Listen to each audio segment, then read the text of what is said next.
می کند، کیسا کاریگر ہے مٹی سے بادشاہ بنا دیتا ہے۔ یہ جو زبان بول رہی ہے یہ مٹی سے بنی ہوئی ہے، یہ جو آنکھیں دیکھ رہی ہیں یہ مٹی سے بنی ہوئی ہیں، یہ جو کان سن رہے ہیں یہ مٹی سے بنے ہوئے ہیں، یہ دماغ جو سوچ رہے ہیں اور جو صغرے کبرے ترتیب دے رہے ہیں، جو کہا گیا وہ بھی، جو میں کہنا چاہ رہا ہوں وہ بھی یہاں گھوم رہا ہے، یہ دماغ بھی مٹی کا بنا ہوا ہے۔ یہ سیاہ گھنے بال، یہ خوبصورت چہرہ، یہ رنگوں کی سجی ہوئی دنیا، یہ سب کچھ مٹی، یہ پھول مٹی سے نکلا، یہ انار مٹی سے نکلا۔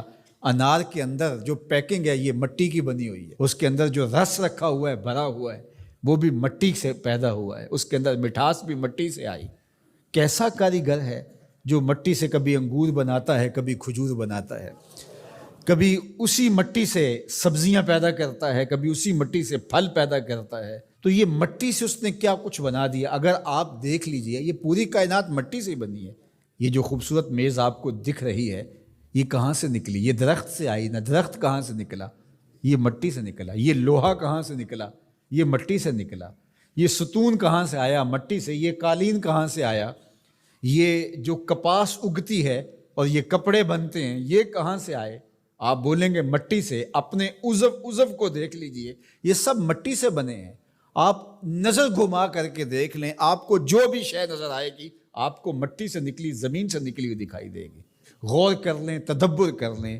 اللہ اکبر! یہ شہنشاہ، یہ کج کلا، یہ کاریگر، یہ شاعر، یہ ادیب، یہ فلسفی، یہ بال کی کھال ادھیڑنے والے، یہ باتوں میں حسن پیدا کرنے والے، یہ شعر و دنیا کے بڑے بڑے جادوگر، یہ کہاں سے نکلے؟ جواب آیا مٹی سے نکلے۔ واختلاف اللیل والنہار، دن اور راتوں کا بدلنا۔ اب سورج کی روشنی اتنی ہے کہ ماحول منور ہے، پھر دھیمی دھیمی تاروں کی چھاؤں ہوگی۔ کبھی دن آتا ہے، کبھی رات آتی ہے، کبھی صبح کا سپیدہ نمودار ہوتا ہے، کبھی شام کے دھندلکے ہوتے ہیں، کبھی کالی رات دبیز چادر اوڑے آ جاتی ہے، کبھی چٹا دن ہوتا ہے، کبھی گرم دھوپ ہوتی ہے، کبھی کڑکتی دوپہر ہوتی ہے، کبھی برستی بارش ہوتی ہے، کبھی گھر کے سرمئی بادل آ جاتے ہیں، کبھی کوسے قزا کی رنگینیاں ہوتی ہیں، کبھی دھنک کی شوخیاں ہوتی ہیں، کبھی بادلوں کی اوٹ سے جھانکتا ہوا چاند دکھائی دیتا ہے، کبھی سورج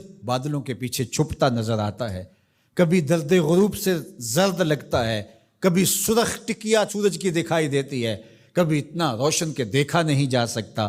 چاند کبھی جوان ہوتا ہے، کبھی بدر تمام ہوتا ہے، کبھی کھجور کی خشک ٹہنی کی طرح ہوتا ہے، کبھی اتنا باریک ہوتا ہے کہ لوگ دور سے دیکھ رہے ہوتے ہیں، دکھائی نہیں دیتا۔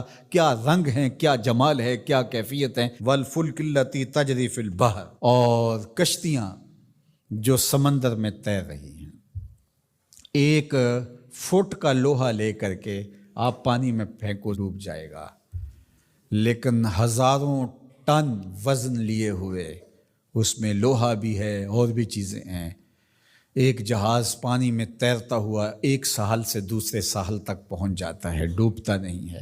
وما انزل اللہ من السماء من ماء، اور آسمان سے بارش برستی ہے، گھر کے بادل آتے ہیں، کبھی بوندا باندی ہوتی ہے، کبھی موسلادھار بارش ہوتی ہے، آسمان سے پانی اترتا ہے، کبھی برف کی شکل میں، کبھی شبنم کی صورت میں، کبھی بارش کی شکل میں، اور پھر کیا ہوتا ہے؟ فَأَحْيَا بِهِ الْأَرْضَ بَعْدَ مَوْتِهَا، زمین مری ہوتی ہے پھر زندگی آ جاتی ہے۔ یہ جو فیوجی پہاڑ ہے جاپان کے اندر غالباً، یہ سال میں 4 رنگ بدلتا ہے۔ ایک وقت آتا ہے برف سے بالکل سفید ہو جاتا ہے، پھر وقت آتا ہے کہ برف اترتی ہے تو اس کی سیاہی، اس کا رنگ نکھر کے سامنے آتا ہے، پھر اس کے اوپر سبزہ اگتا ہے تو پورا سبز ہو جاتا ہے، اور اس کے اوپر اگنے والے سبز کے اوپر لگنے والے جو پھول ہیں وہ سرخ ہیں، پھر وہ بالکل سرخ ہو جاتا ہے۔ کبھی دیکھیں تو وہ آپ کو سفید چادر اوڑے کوئی لیٹا ہوا دکھائی دیتا ہے، اور کبھی وہ مہیب سیاہ رنگ کا پہاڑ دکھائی دیتا ہے، اور پھر وہ سبزے کی چادر اوڑھ کے ملنگ بن کے بیٹھ جاتا ہے، اور پھر وہ دلہن بن کے سرخ رنگ کا جوڑا پہن کے نیا نظارہ دے رہا ہوتا ہے۔ تو پہاڑ تو ایک ہی ہے لیکن رنگ اس کے کئی ہیں۔ لآیات لقوم یعقلون، اللہ فرماتا ہے یہ نشانیاں ہیں اہل عقل کے لیے، اگر وہ تدبر کریں، غور کریں، تفکر کریں۔ جب کوئل کی آواز آتی ہے تو اس کے لہجے کے اندر یہ درد کس نے رکھا ہے؟ جب بادل گھومتے ہیں اور پانی لے کر کے ٹنوں کے حساب سے گھوم رہے ہوتے ہیں تو یہ کس نے سہار رکھا ہے ان کو؟ یہ آسمان بغیر ستون کے کیسے کھڑے ہیں؟ یہ زمین سے سبزے کیسے اگتے ہیں؟ ہم آکسیجن اپنے لیے ان ہواؤں سے کیسے کشید کرتے ہیں؟ رحم مادر کے اندر نقش و ونگار کیسے بنتے ہیں؟ زندگی کی رمق کیسے آتی ہے؟ حیات جاویداں کا نور کیسے ملتا ہے؟ رنگوں کی کائنات کیسے آباد ہوتی ہے؟ بچپن سے لڑکپن، لڑکپن سے جوانی، جوانی سے بڑھاپا، اللہ اکبر، اسی کی شان